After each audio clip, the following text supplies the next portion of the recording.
guys, and welcome back to my channel, Lazy Girl's Guide to Survival. I just filmed this vlog and I forgot to include an intro, so it's just gonna be short and sweet. Thank you guys.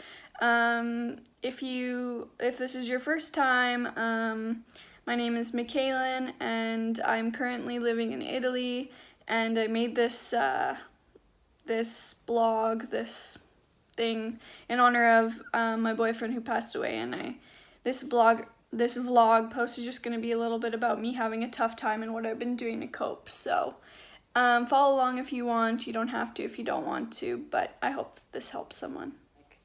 I'm not looking super great today, and I think that I have this social media platform and I really want to be authentic and my authentic self, and yes, I always try to do my best and be my best all the time, when I'm out and about, but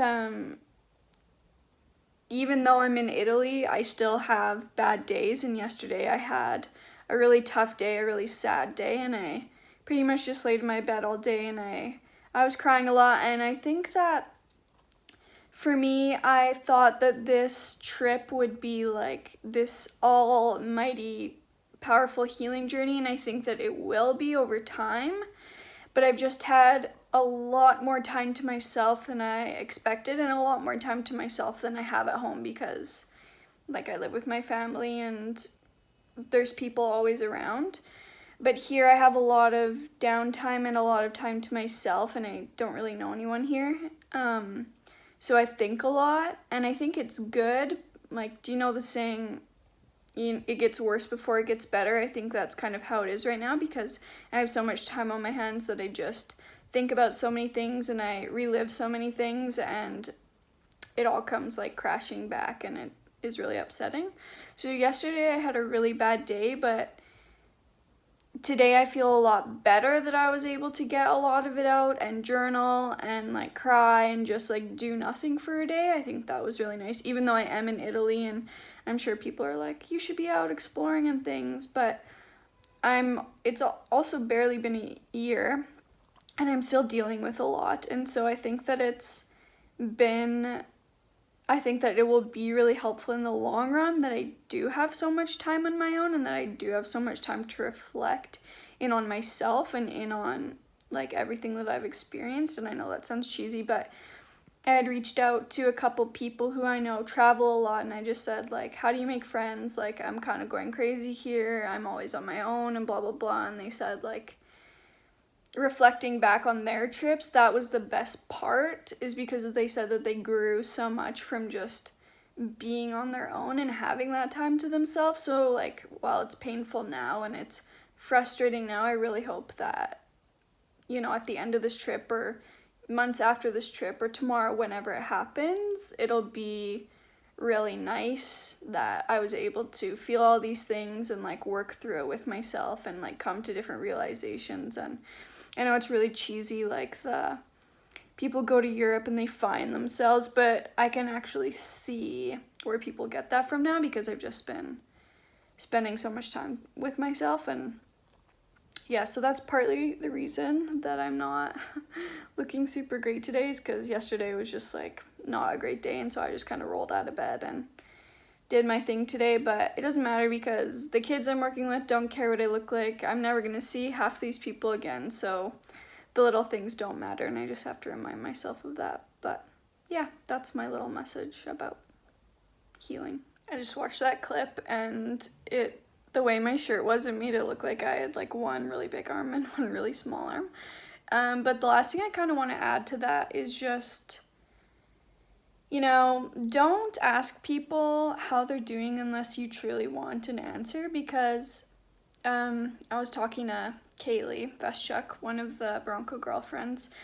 She's been featured in the written post and a vlog that I did with her, and she's super great. She's one of my really good friends, and she asked me how I'm doing, and I know that when she asks, I can be authentic and say how I'm really feeling, and I just said, I know I'm here and I really do love it here, but I've been kind of sad. And she said, you know what, me too, and why do you think that is? And we've kind of just been talking, and I really appreciate that. And so I think that people should really ask more often, and if people say, no, I'm fine, are you really fine?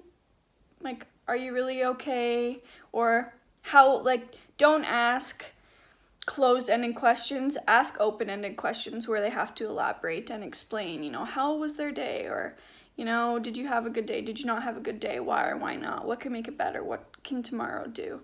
So I think I'm just gonna post this short little video and just, a reminder that it doesn't really matter where you are. Like, your grief will never really escape you. It doesn't just stay at home, and I don't think you can run away from it, because I think that's kind of what I thought would happen, is that I would leave it at home and that it would stay there. And part of it has stayed because I'm not surrounded by the daily things that, what are really upsetting. So that's nice to not be around different things anymore. But also, it just never goes away. And so I think I didn't really expect that. And I know it sounds silly, but I just kind of figured that when I got here, it would just magically disappear and I would just be like, amazing. But I really think that doing things for yourself that make you feel good are important. Like, for me, I've been very open that I'm really anxious and upset with my body. I'm very, insecure about my body, and so I've been doing things to work on that. Like, even just stretching makes me feel good, but I try and do some sort of exercise every day, and I've been really into yoga, and I'm gonna post sometime eventually on the written post on my blog about helpful yoga poses that are meant to open up your heart and heal you and things like that, because I truly do believe that those things work. But also, and this is something that I kind of never really believed in for a really long time, but journaling, and even just me doing my website, is a form of journaling for me. But I actually do have a journal, and there honestly is something therapeutic about getting it out of your brain and getting it through your body, through your fingers, into the pen and out onto paper, that just makes you feel so much better. And you don't ever have to show anybody it. You can literally burn it after if you don't want anyone to see. But for me, that's been really helpful. So if you're going through a hard time, just talk to someone, try and get some exercise in, do something that makes you happy. Go see a movie that you've really wanted to see. Go treat yourself to something, or write it down, and just, I think that that's really important. So this vlog is going to be shorter than normal, but I just want to thank you guys for staying with me, and I hope that however you are doing, that you're doing okay, and that whether you're hurting or you're healing, that it will all end up okay. So I'll see you guys next week.